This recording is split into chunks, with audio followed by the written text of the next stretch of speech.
What are the necessary ingredients to a successful business story, one that will attract and intrigue investors, and how are those ingredients positioned in order to maximize their persuasiveness? In this speech, Thomas Powell, entrepreneur, speaker, and author, examines the step-by-step buildup of a professional business presentation. We invest because of our fear, because of our wants. We don't invest because of the intellect that says this is a good investment. Okay? It really is animal spirits.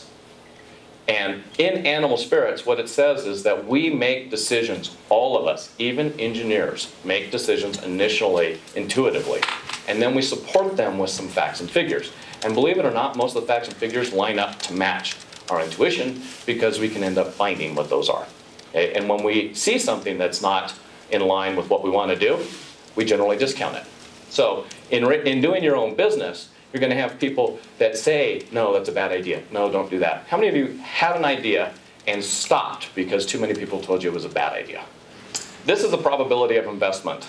This should also be for your own money. Just because you have an idea doesn't mean that you should invest in your business. So in doing our quantitative analysis of why people invest in businesses, we look at basically two axes. You've got a confidence in the solution and the persuasiveness of the problem. And this is what we're going to talk about. Now, before I do this slide, I'm going to show you who in the world do you think are the best storytellers outside of politicians? As a global location, let's say. So Hollywood tells great stories. They can tell the exact same story that has been around essentially for the last, 4,000 or 5,000 years, right? The Odyssey. And they can tell that story over and over and over again, and they will make sometimes $1 billion on that film, telling the exact same story. This is where most entrepreneurs spend their entire time talking about the business, which is the good guy. They don't explain the bad guy. Okay? They don't explain necessarily what the problem is. And they forget about the happy ending because they're so excited about their solution that they forget to exchange it. Now, as an investor, what is a happy ending? There's one happy ending as an investor in a business. Okay? Now you can have some philanthropic reasons for investing in a business. That would be a different happy ending. But if the business is not profitable, even in a nonprofit environment, the Clintons were in the front page of the New York Times yesterday for their nonprofit.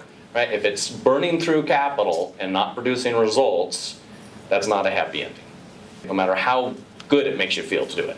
So the bad guy is your problem. The good guy is the solution. The happy ending is the money.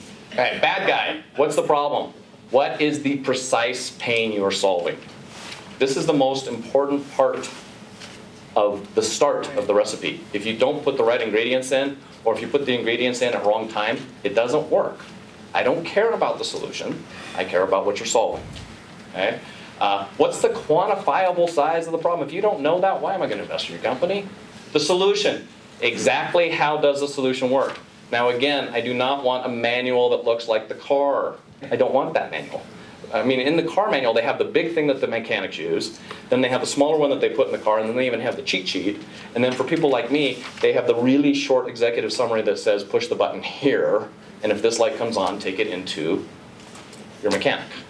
Right? That's about it. That works for me. That's all that I need to know about the vehicle. Does it go fast? How does it handle? How's its safety record? All right, good. How does it make money? That's an important piece. If you've made your first sale, that is huge success. Huge success. And you may be asking for too little money. One of the key things that most entrepreneurs do is they ask for way too little up front. And they're valuing their company way too low. Your intellectual property, your time in the market, all that other stuff is hugely valuable. And if you have to go out for a second round, what you did in the first round sets the basis for the second round.